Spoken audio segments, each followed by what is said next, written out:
Assalamualaikum warahmatullahi wabarakatuh. Apa kabar teman-teman? Kok kayaknya kurang semangat nih. Apa kabar? Angkat tangan kalau mahasiswa. Wah, oke, ramai sekali nih. Angkat tangan kalau dosen. Waduh. Ada yang dosen dan mahasiswa? Angkat tangan kalau rektor. Wah, hebat sekali. Oke, terima kasih. Bapak-bapak, ibu-ibu, terima kasih untuk kesempatan mempresentasikan arahan kebijakan Kemendikbud episode kedua. Episode kedua yaitu Kampus Merdeka. Merdeka Belajar, episode kedua Kampus Merdeka. Bapak-bapak, ibu-ibu ingat episode 1 yang mana? Waktu UN, USBN, RPP, zonasi, masih ingat? Oke, itu episode pertama. Ini episode kedua kebijakan. Dan fokusnya adalah kepada perguruan tinggi. Makanya dinamakan Kampus Merdeka. Pendidikan tinggi ini memiliki potensi dampak tercepat untuk perubahan SDM unggul. Kenapa? Karena jangka waktu keluar dari perguruan tinggi sampai di dunia yang nyata untuk bisa membangun Indonesia itu sangat yang tercepat. Ya. Potensi kalau kita bisa meningkatkan kualitas perguruan tinggi kita, terutama S1 di mana kebanyakan mahasiswa kita itu ada di S1. Ini adalah cara tercepat untuk membangun SDM unggul. Pendidikan tinggi di Indonesia ini harus menjadi ujung tombak yang bergerak tercepat. Karena dia begitu dekat dengan dunia pekerjaan, dia harus yang berinovasi tercepat dari semua unit pendidikan. Karena harus adaptif dan selalu berubah dengan lincah. Namun pada saat ini situasinya tidak seperti itu. Inovasi yaitu tujuan utama daripada perguruan tinggi, inovasi dalam pembelajaran, inovasi dalam pembaktian masyarakat, inovasi dalam research, itu tidak bisa dilakukan tanpa ruang bergerak. Inovasi hanya bisa terjadi di dalam suatu ekosistem yang tidak dibatasi. Dan ini adalah spirit atau esensi kebijakan Kampus Merdeka kita. Marilah kita masuk ke dalam 4 kebijakan program pokok Kampus Merdeka. Yang pertama adalah pembukaan program studi baru. Bagi teman-teman yang tidak tahu program studi itu apa, atau prodi itu adalah perkumpulan mata kuliah yang dikerjakan oleh para dosen pada kepala prodi di dalam suatu departemen di perguruan tinggi, di mana nanti mahasiswa kalau mengambil prodi tersebut, dia lulus dengan sarjana prodi tersebut. Ya, jadi kalau misalnya lulusan sarjana teknik sipil, prodinya itu namanya teknik sipil. Kalau sarjana hukum, prodinya itu namanya hukum dan lain-lain. Bagi mungkin yang belum mengenal apa itu prodi. Sekarang membuka prodi baru tantangannya sangat besar. Perguruan tinggi ditantang untuk menjawab semua kebutuhan industri, kebutuhan negara dan lain-lain. Tapi pada saat dia ingin berinovasi, menciptakan mata kurikulum baru dan prodi baru, jumlah proses untuk mendapatkan izin tersebut dari kementerian itu sangat berat. Kriterianya juga sangat berat. Tapi mereka ditantang untuk menjawab kebutuhan industri yang selalu berubah. Nah, ini menjadi suatu tantangan yang sangat besar bagi perguruan tinggi. Kedua, sekarang banyak sekali kurikulum dari prodi-prodi di universitas kita. Sifatnya itu sangat teoritis. Sangat teoritis. Dan tidak banyak yang bisa dibilang 100% link and match dengan kebutuhan di dalam dunia yang nyata. Dan yang ketiga adalah banyak prodi yang kurikulumnya, bahan kontennya, materinya itu belum bisa bersaing di panggung dunia. Belum pada saat ini. Banyak yang bagus, tapi dibilang bisa bersaing di panggung dunia belum bisa dibilang begitu. Jadi apa solusi kita, apa kebijakannya? Kita ingin melakukan kolaborasi atau bisa disebut juga pernikahan massal. Apa yang dimaksudkan pernikahan massal? Pernikahan massal antara universitas dengan berbagai macam pihak-pihak di luar universitas untuk menciptakan prodi-prodi baru.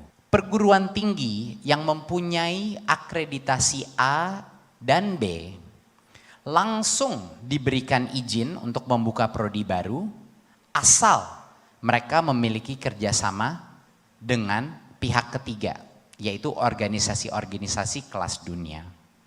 Artinya untuk universitas yang punya akreditasi A dan B tidak perlu lagi melalui proses perizinan prodi di kementerian, tidak usah lagi dicocokkan dengan rumpun ilmu yang mana, ketetapannya mana dan lain-lain, asal mereka bisa membuktikan mereka melakukan kerjasama dengan ada 4 opsi, ini dan atau ya. Perusahaan berkelas dunia, 2, organisasi nirlaba berkelas dunia, contohnya seperti PBB, Bank Dunia, USAID dan lain-lain. Ketiga, BUMN maupun BUMD. Dan yang keempat adalah top 100 World University berdasarkan QS ranking. Ini adalah 4 opsi yang bisa ada. Nah, Bapak-bapak, Ibu-ibu, untuk yang 3 pertama tadi, yang bukan universitas top 100 ya, 1, 2, dan 3, prodi tersebut harus membuktikan kepada pemerintah kerjasamanya nyata dan real. Bagaimana cara membuktikannya? Ada 3 kriteria artinya kerjasama. Baru acinya kalau 3 kriteria ini terpenuhi. 1 adalah harus menunjukkan kerjasama dengan mitra pihak ketiga itu dalam penyusunan kurikulum. 2, ada program magangnya. Dan 3, ada perjanjian kerjasama dari sisi rekrutmen. Artinya lulusan prodinya harus ada perjanjian kerjasama dari sisi rekrutmen perusahaan tersebut maupun NGO kelas dunia tersebut maupun BUMN, BUMD tersebut. Kalau prodi ini bisa membuktikan ada kerjasama ini 3 dengan organisasi kelas dunia, otomatis akan diberikan izin membuka program studi. Kenapa kita melakukan kebijakan ini? Apa hasil yang kita inginkan? Seperti yang saya bilang tadi, yang kami inginkan adalah pernikahan massal. Semua rektor-rektor, semua kepala prodi, semua dekan-dekan akan berlomba-lomba, meeting-meeting dengan berbagai macam pihak universitas luar negeri, dengan berbagai macam NGO kelas dunia, dengan berbagai macam perusahaan kelas dunia di Indonesia maupun perusahaan dari luar negeri, untuk menciptakan partnership yang real, berdasarkan 3 kerangka ini, kurikulum, dimagang, direkrutmen. Dan dengan ini kita melepaskan hak perizinan prodi ini hanya sekedar registrasi saja dan kami akan auto approve. Kalau perusahaannya tentu dengan kredibilitas yang tinggi, organisasi tersebut harus kredibilitas yang sangat tinggi. Ini yang kita harapkan, perbenturan, diskusi, meeting yang terjadi dengan berbagai macam instansi civil society masuk ke kampus, kampus pun keluar dari kampus. Topik kedua, kebijakan kedua adalah sistem akreditasi perguruan tinggi. Bagi bapak-bapak ibu yang mungkin tidak mengenal baik nanti di masyarakat, apa itu proses akreditasi? Akreditasi itu adalah suatu proses penilaian yang dilakukan pemerintah untuk menilai 2 hal. Satu adalah perguruan tingginya sendiri dan yang kedua adalah prodi di dalam perguruan tinggi itu. Mungkin Bapak Ibu yang tidak mengenal, kadang-kadang kalau kita sebut akreditasinya itu A, B, C. Itulah angka hasil daripada sistem akreditasi tersebut. Apa tantangan yang dihadapi hari ini? Saat ini saya rasa dosen-dosen dan rektor di sini semua mengetahui bahwa proses dan persyaratan akreditasi itu suatu beban yang cukup besar. Kenapa? Karena semuanya itu dilakukan secara manual. Tumpukan dokumentasi dan bukti bahwa universitas itu telah melakukan berbagai macam proses itu bertumpukan. Pada saat ancang-ancang 2 tahun sebelum waktunya reakreditasi itu banyak sekali mahasiswa pun sampai komplain, ini dosennya kemana ya? Gitu. Karena tantangan daripada tuntutan reakreditasi karena ingin memaintain akreditasi tersebut. Saat ini juga banyak sekali antrian perguruan tinggi dan prodi yang belum terakreditasi atau yang benar-benar ingin mengakreditasi, itu luar biasa panjangnya. Bisa bayangkan karena semua prodi dan semua perguruan tinggi itu diwajibkan akreditasi setiap 5 tahun, sehingga apalagi perguruan tinggi yang lebih kecil yang tidak punya resource yang banyak, itu banyak nggak kedapetan proses akreditasinya sampai mereka harus menunggu kadang-kadang bertahun-tahun. Hampir 20% dari permintaan akreditasi tidak terpenuhi di tahun yang itu, sehingga multi-year dia menunggu antrian ini. Dan yang terakhir adalah banyak sekali prodi yang ingin standar yang lebih tinggi lagi. Mereka melakukan akreditasi level internasional. Tapi mereka masih harus melakukan akreditasi nasional juga dengan segala macam prosesnya. Jadi pada saat ini ada 3 isu dengan akreditasi sistem. Satu adalah sifatnya sangat manual dan menjadikan beban administratif yang benar-benar mendistract dosen dan rektor keluar daripada fokus core utamanya, yaitu benar-benar meningkatkan kualitas pembelajaran di dalam universitasnya. Kedua, cukup diskriminatif sifatnya karena banyak sekali yang benar-benar membutuhkan akreditasi tidak mendapatkan, sedangkan yang tidak mau direakreditasi atau tidak merasa perlu dipaksakan. Dan yang ketiga adalah bagi yang sudah mengejar target yang lebih tinggi lagi, yaitu international akreditasi, bahkan harus mengulangi prosesnya di tingkat nasional karena belum cukup diakui. Kemana arahnya akreditasi? Kita akan menggunakan 3 prinsip ke masa depan kita. Akreditasi itu harus mengarah kepada sifat sukarela, di mana di hampir semua negara maju sekarang sistemnya adalah sukarela. Jadinya kalau saya mau atau butuh diakreditasi, saya akan diprioritize. Tapi kalau saya tidak merasa butuh, itu juga nggak apa-apa. Kedua, mengutamakan, bukan menekankan, mengutamakan peran masyarakat, industri, dan asosiasi profesi untuk melaksanakan akreditasi tersebut. Dan bukan mengutamakan pemerintahan yang melakukan akreditasi tersebut. Kenapa kita ke arah sini? Karena semakin lama, semakin lebih spesifik semua disiplin-disiplin domain knowledge itu. Tidak mungkin pemerintah bisa mengetahui dan menguasai semua domain informasi tersebut, bagaimana mengakreditasi setiap prodi-prodi. Harusnya asosiasilah yang bergotong royong untuk melakukan ini, bahkan lembaga-lembaga akreditasi lainnya. Dan yang ketiga adalah prinsip ketiga, harus mengikuti best practice international standard. Artinya semakin banyak akreditasi yang diberikan juga diakui secara internasional, semakin baik. Dan kita akan mempush agar sebanyak mungkin akreditasi kita itu diakui di luar negeri, bukan hanya di dalam negeri. Karena sekarang standar sudah global, knowledge sudah global. Dan kita menurut arahan Pak Presiden harus menjadi SDM yang unggul di panggung dunia, bukan hanya di negara sendiri. Jadi apa kebijakannya? Bagi yang tidak membutuhkan reakreditasi dan merasa belum mau naik level ke akreditasi yang tinggi, akreditasi akan diperbarui secara otomatis, akan di-approve secara otomatis. Jadi tidak harus melalui proses ini. Sementara kita transisi kepada tadi standard best practice internasional. Kedua, sekarang reakreditasi karena sukarela, artinya bagi yang siap naik, saya misalnya B akreditasinya, saya mau siap naik ke A, dialah yang akan diprioritize oleh badan akreditasi kami. Dialah yang akan, jadi sifatnya adalah sukarela. Dan yang terakhir adalah bagi misalnya prodi-prodi yang mendapatkan akreditasi internasional, di mana daftar menu itu akan kita share, dia akan secara otomatis mendapatkan akreditasi A dari pemerintah. Dan tidak harus melalui proses lagi di tingkat nasional. Kita akan memilih dan mengkurasi semua. Contohnya nih, contohnya. Ada berbagai macam akreditasi yang sudah diakui di panggung dunia yang akan kami seleksi dan disebarkan. Kalau mendapatkan akreditasi ini itu otomatis dapat A dan tidak harus mengikuti proses nasional akreditasi.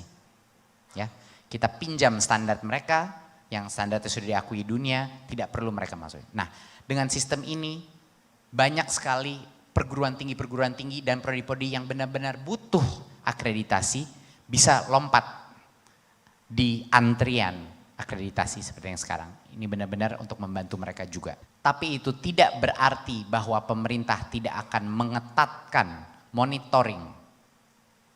Tidak berarti pemerintah tidak akan mengetatkan monitoring. Kapanpun kalau pemerintah mendapatkan pengaduan dari masyarakat atau pemerintah melihat data, misalnya daftar yang masuk jadi menurun secara drastis, atau contoh misalnya daftar pengangguran dari prodi tersebut ternyata meningkat secara drastis. Kapanpun itu dengan data apapun pemerintah boleh melaksanakan reakreditasi kapanpun pemerintah mau. Ini sangat penting karena kalau sudah diberikan auto extension untuk bagi yang sudah ada, harus ada mekanisme di mana pemerintah bisa melakukan secara ad hoc suatu reakreditasi untuk melindungi para mahasiswa dan para student dan juga para dosen di dalam prodi tersebut untuk memastikan kualitas ya. Jadi ini adalah komprominya. Kalau memang bagi yang tidak membutuhkan reakreditasi atau kepengen di situ saja otomatis di extend, tapi pemerintah berhak melakukan reakreditasi kalau ada dugaan penurunan kualitas. Kita maju ke topik ketiga, yaitu perguruan tinggi negeri. Perguruan tinggi negeri. Sedikit penjelasan bahwa sebenarnya ada 3 jenis status dari perguruan tinggi negeri di Indonesia. Status itu menentukan tingkat otonomi perguruan tinggi tersebut. Ini hanya untuk negeri ya, ini bukan swasta. Yang paling tidak otonomi, yang paling seperti bagian dari kementerian saja, itu namanya perguruan tinggi Satker, Satuan Kerja. Ini benar-benar seperti departemen di dalam suatu kementerian. Format kedua adalah BLU, perguruan PTN BLU atau perguruan tinggi negeri Badan Layanan Umum. Di mana lebih ada otonomi, lebih ada kebebasan, kemandirian, tapi tidak full seperti contohnya swasta. Karena itu masih berstatus bagian dari pemerintahan. Yang paling otonomi, yang paling merdeka statusnya adalah yang namanya PTNBH, Perguruan Tinggi Negeri Badan Hukum. PTNBH ini berfungsi hampir seperti swasta, walaupun didanai oleh pemerintah. Tapi dia mendapatkan berbagai macam hak yang sama seperti swasta dan otonomi. Karena tadi tuntutan masa kini adalah untuk semua perguruan tinggi bisa bergerak dengan cara yang cepat. Kita ingin memastikan bahwa sebanyak mungkin perguruan tinggi bisa mencapai status PTNBH agar semuanya bisa compete di panggung dunia. Ini adalah beberapa contoh-contoh benefit yang dinikmati oleh PTNBH yang tidak dinikmati Satker dan BLU lainnya. Saat ini di Indonesia PTNBH itu baru 11 universitas. Hanya 11 universitas yang mempunyai status PTNBH, perusahaan perguruan tinggi negeri. Sisanya adalah BLU dan Satker. Ya. Contoh, Satker itu tidak ada fleksibilitas bermitra dengan industri. Melakukan berbagai macam commercial project dengan industri sangat sulit. Kedua, semua pengaturan keuangannya dan spendingnya itu harus sangat detail per lini dan dia tidak bisa melakukan perubahan secara cepat. Sulit sekali bagi Satker dan Satker itu untuk misalnya meng-hire misalnya dosen non-PNS. Dan Satker dan BLU itu tidak diberikan kepemilikan terhadap aset-aset dia sendiri sehingga tidak bisa dimanfaatkan. Contohnya untuk mengambil pinjaman, contohnya untuk memanfaatkan aset-aset dia. Ketiga adalah keluasan untuk mengembangkan fasilitas akademik dan non-akademik. Ya. Jadi berbagai macam hal kita menuntut kecepatan yang sangat tinggi, tapi kita tidak memperbolehkan dia mendapat status di mana dia bisa meningkatkan kualitasnya sendiri. Gitu. Jadi ini merupakan hal, apa yang kebijakan kita, next. Kebijakan kita simple, yang tadinya persyaratannya itu sangat kuat dan rigid, kita malah akan secara drastis mempermudah syarat untuk menjadi PTNBH. Untuk seluruh perguruan tinggi negeri. Bukan hanya itu, akan dibantu menjadi PTNBH. Dan poin yang sangat penting di Kementerian Pendidikan dan Kebudayaan, bagi yang mau berubah menjadi PTNBH, ini jangan lupa ini bukan pemaksaan. Kalau memang tidak mau menjadi PTNBH silahkan, nggak ada paksaan. Ini hanya yang mau saja. Tapi kami komit dari Kementerian Pendidikan dan Kebudayaan bahwa bagi yang berubah menjadi PTNBH tidak ada penurunan atau pengurangan subsidi dari pemerintah. Itu hal yang sangat penting untuk diketahui bahwa tidak ada kerugiannya dari sisi finansial, dari sisi pertolongan pemerintah pada saat pindah menjadi PTNBH. Sekarang kita ke bagian favorit saya dan menurut saya ini dari semua kebijakannya yang paling penting. Karena dampaknya untuk negara kita saya rasa bisa terasa secara cepat dan secara real dan secara masif. Ini adalah hak belajar 3 semester di luar program studi. Hak mahasiswa. Oke. Bayangkan semua mahasiswa kita, S1 kita, itu suatu hari harus berenang ke suatu pulau di laut terbuka. Pada saat ini semua perenang-perenang kita itu hanya dilatih satu gaya saja. Gaya bebas misalnya. Satu gaya itu adalah prodinya dia. Satu prodi 100% dari semuanya di satu prodinya. Dan juga dia hanya dilatih di kolam renang. Kolam renang itu kampus. Saat ini semua mahasiswa kita hanya belajar satu disiplin, lalu dia latihan berenang yang nantinya harus di laut, cuman di kolam renang yang aman. Yang ada berbagai macam alat-alat keamanan, nggak ada ombak, nggak ada arus, nggak ada cuaca. Jadi bagaimana pada saat dia nanti nyebur di laut terbuka, dia bisa survive. Kita ingin merubah program S1 itu adalah untuk dia belajar berbagai macam gaya berenang. Dia belajar gaya katak, dia belajar cara ngapung, dia belajar berbagai macam ilmu berenang.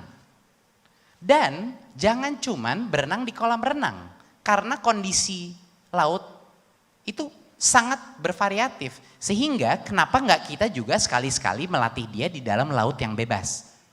Di mana banyak sekali variability, banyak sekali kondisi untuk melatih kemampuan adaptif dia. Inilah sebenarnya tujuan dari 3 semester di luar prodi ini. Untuk merubah kepada sistem S1 yang bisa benar-benar mempersiapkan mahasiswa kita untuk berenang di laut terbuka, yaitu dunia yang nyata. Next. Mana sih profesi zaman sekarang yang yang hanya menggunakan satu rumpun ilmu saja? Apa profesi zaman sekarang yang hanya menggunakan satu rumpun ilmu? Hampir tidak ada. Semua profesi di dunia yang nyata itu membutuhkan kombinasi dari beberapa disiplin ilmu. Contoh, bagaimana kita mau menjadi insinyur yang baik kalau kita tidak hanya mengerti ilmu teknik, tapi juga ilmu desain. Bagaimana orang akan menggunakan produknya dia, mesinnya dia, dan lain-lain. Bagaimana menjadi pengacara corporate lawyer yang baik kalau kita cuma mengerti hukum, tapi tidak mengerti financial literacy, yaitu akuntansi, corporate financial literacy. Bagaimana menjadi sutradara yang baik kalau kita jago bikin film, tapi nggak bisa memasarkannya ke berbagai macam pendanaan, sumber pendanaan, produser, memasarkannya lewat channel online, digital, OTT, TV, dan lain-lain. Bagaimana mau menjadi arsitek yang baik kalau kita tidak mengenal behavioral psychology, yaitu sosiologi, cara orang berpikir, cara para komunitas hidup, dan lain-lain. Next. Kenyataannya sekarang, sedikit sekali proporsi, jadi mayoritas daripada anak-anak lulusan S1 berkarir akhirnya di tempat yang berbeda. Mayoritas berkarir di tempat yang berbeda. Ya, next. Jadi apa kebijakan kita? Ini adalah 8 semester dari mahasiswa S1. Dari 8 semester itu, kami sebagai kementerian membijakkan untuk perguruan tinggi memberikan hak 3 semester dari 8 semester itu bisa diambil di luar prodi. Saya harus tekankan, ini bukan pemaksaan. Kalau mahasiswa itu ingin 100% di dalam prodi itu adalah hak mereka. Ini hanya opsinya untuk mahasiswa. Tapi adalah suatu kewajiban bagi perguruan tinggi untuk memberikan opsi tersebut. Ngerti perbedaannya? Untuk mahasiswa, ini merupakan kebebasan mereka boleh memilih, mengambil sampai dengan 3 semester di luar prodi dia. Tapi tidak dipaksakan, itu opsi bagi mahasiswa, terserah dia. Tapi untuk perguruan tinggi, wajib memberikan kesempatan mengambil 3 semester di luar prodi. Dari 3 semester itu, 2 semester harus diberikan jaminan hak kepada mahasiswa 2 semester dari 3 di luar kampus. Artinya di laut terbuka, di open water. Oke. Ada satu exception adalah hanya untuk bidang kesehatan. Semua bidang-bidang kesehatan, mohon maaf tidak termasuk dalam ini, tapi untuk semua prodi lainnya ketentuan ini berlaku. Apa aja sih contoh-contoh kegiatan yang bisa dilakukan? Kementerian beserta dengan rektor dua-duanya boleh melampu hijaukan atau meng-approve suatu program di luar kampus. Ya, dua-duanya kementerian dan rektor berhak meng-approve program-program di luar kampus. Contohnya seperti apa? Magang, praktek kerja. Bisa mengajar di salah satu sekolah di daerah terpencil. Melakukan research, membantu dosen melakukan project research. Atau bahkan membantu mahasiswa S2, S3, misalnya S3 melakukan PhD-nya, bisa juga penelitian. Mahasiswa itu bisa bekerja sama dengan dosen untuk menciptakan salah satu kurikulumnya sendiri, suatu project independent study. Mereka bisa berkontribusi di desa selama 1 semester bahkan 1 tahun untuk melakukan proyek desa. Tukar belajar antara universitas dan mancanegara. 1 semester abroad, 1 tahun abroad, bisa. Entrepreneurship. Siswa itu ingin merintis suatu startup, dibina oleh dosen, itu juga diperbolehkan. Jadi approval ini 2 pihak yang melakukannya, 1 rektor, dan yang kedua adalah kementerian. Ya, kita akan membuka. Ini penting sekali. Kayak gimana sih contoh-contoh permutasinya? Ada anak mungkin mau magang 6 bulan di startup. Lalu dia mengajar di SD di Sulawesi 6 bulan lagi. Lalu dia ingin melakukan research berdasarkan experience dia mengajar dengan satu dosen favoritnya dia. Ada anak mau magang di bank. Lalu dia melakukan pertukaran pelajaran di universitas di Singapura yang khusus mengenai banking atau finance. Ada anak, dia melakukan pertukaran pelajar di Australia, di situ dia jatuh cinta dengan teknologi. Akhirnya dia kembali 6 bulan berikutnya dia menggunakan merintis suatu startup fintech, tapi kurang sukses startupnya, akhirnya dia kerja mau magang di salah satu startup fintech untuk belajar dulu. Sebelum mungkin melanjutkan entrepreneurship dia. Ada berbagai macam permutasi yang bisa dilakukan. Dan ini nggak semuanya harus nyambung ya. Dia bisa bolak-balik. 1 semester di kampus lagi dan itu terserah rektor. Bagaimana mengaturnya. Itu adalah prerogatif rektor bagaimana mengaturnya. Jadi, kita ingin menciptakan dunia baru, di mana yang namanya S1 itu adalah hasil dari gotong royong seluruh aspek dari masyarakat. Bukan hanya perguruan tinggi yang sekarang bertanggung jawab atas pendidikan anak-anak mahasiswa kita. Perusahaan harus berlomba-lomba melakukan joint curriculum, joint recruitment dengan universitas. Perusahaan juga sekarang yang tadinya susah sekali untuk mereka tertarik dengan internship karena KKN tadinya cuma 1-2 bulan. Sekarang dengan adanya 6 bulan bahkan bisa sampai 1 tahun, tiba-tiba hampir semua industri yang saya berbicara mengenai policy ini langsung melek. Dan mereka ingin membuka untuk memasukkan anak-anak terbaik ke dalam program-program manajemen trainee mereka dan lain-lain. Organisasi nirlaba kelas dunia yang punya misi-misi sosial, misi-misi SDG, yang terpenting bisa meluncurkan berbagai macam magang dan juga proyek-proyek di dalam universitas. Perguruan tinggi kelas dunia pun harus berpartisipasi, harus ada perkawinan massal antara QS Top 100 dengan universitas kita.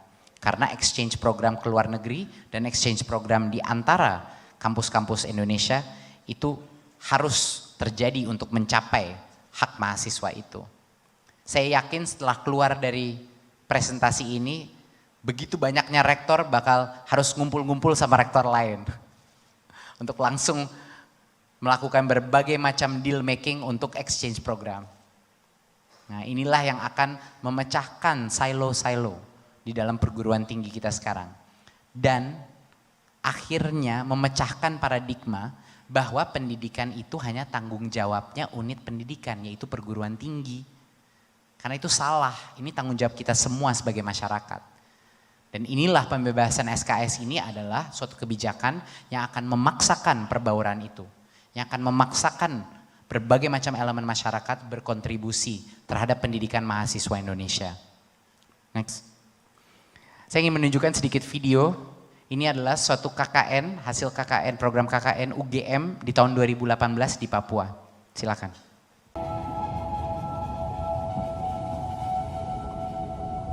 Saya masih ingat betul. Waktu itu, mereka datang ke kami ke kampung. 30 anak muda dari UGM.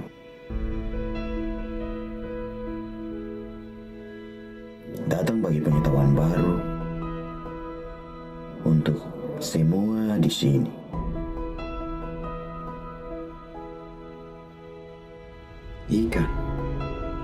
Ikan berpotensi paling besar di Sambir dan Binieri. Selama ini kami bawa ikan dari kampung ke pasar supaya dapat rupiah. Tapi mereka ajarkan hal lain. Ajar cara kasih panjang ikan pun nafas supaya jadi rupiah yang tebal dan tahan lama di kami bu kantong. Selain hasil laut, mereka juga ajar kami cara kelola dana desa yang baik dan mantap. Ada juga tentang pentingnya pendidikan demokrasi dan pemberdayaan sapu mama di kampung. Tidak lupa juga mereka datang ke rumah-rumah untuk lihat kami bu kesehatan. Terus mereka juga kasih ingat kembali tentang cara hidup sehat. Pokoknya senang sekali ketemu mereka. Pendidikan di Sambir dan Binieri katanya sudah mulai berkembang, tapi adik-adik bersemangat di sini masih kurang. Itu yang bikin adik-adik rasa malas buat belajar. Mereka hadir bikin terobosan baru. Mereka datang ke sini bawa semangat baru. Mereka kasih satu energi baru untuk sapu adik-adik di pinggir pantai. Bah kakak, kapan saya bisa sekolah pantai lagi? Sahut sapu adik sambil bayangkan memori indah bersama mereka. Dan satu hal yang paling penting, mereka bantu sadarkan kembali mata ini tentang potensi alam Sambir dan Binieri. Benar, alam kami sangat indah dan mempesona. Bibir pantai yang begitu manis, mereka hias dengan beberapa meja, kursi, dan ayunan. mereka ambil sendiri dari hutan. Mereka tarik satu dermaga dari tengah laut menuju bibir pantai, supaya bikin semua jadi sempurna. Emas itu kembali berkilau, menciptakan sendi-sendi kehidupan baru untuk kami, orang Samber dan Binieri.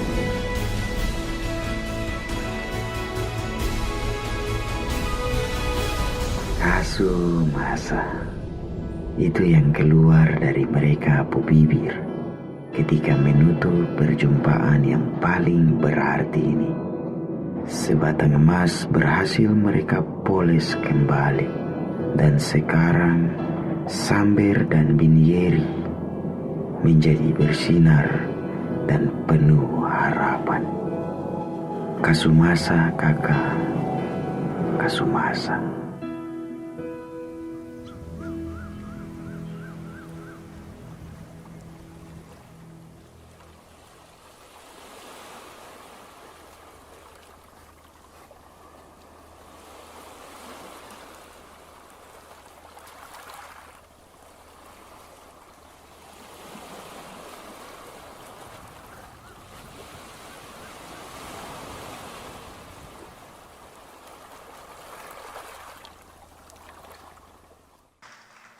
Itu adalah proyek 2 bulan yang terjadi di Papua. 2 bulan. Bayangkan apa yang bisa dicapai dalam waktu 6 bulan. Bayangkan apa yang bisa dicapai dalam waktu 1 tahun. Dengan anak-anak mahasiswa terbaik dari seluruh Indonesia. Gotong royong, membantu belajar dan berdampak sosial langsung. Memecahkan permasalahan, bukan teoritis tapi permasalahan yang benar-benar ada. Dan juga berinteraksi dengan berbagai macam adat, suku, perspektif sosioekonomi Indonesia untuk memecahkan masalah yang real. Bapak-bapak dan ibu-ibu, inilah yang namanya pendidikan. Ini adalah pendidikan yang problem focused. Pendidikan yang secara otomatis akan melakukan penguatan karakter. Ini adalah pendidikan yang akan mengekspos generasi pemimpin-pemimpin masa depan kita kepada Indonesia itu sebenarnya menjadi apa. Setiap kali saya menonton video itu saya terharu. Karena saya bisa membayangkan alangkah powerfulnya mahasiswa kita kalau kita kerahkan memecahkan masalah yang real di luar situ. Itu adalah esensi daripada kampus Merdeka dan itu adalah esensi dari Merdeka Belajar. Wassalamualaikum warahmatullahi wabarakatuh.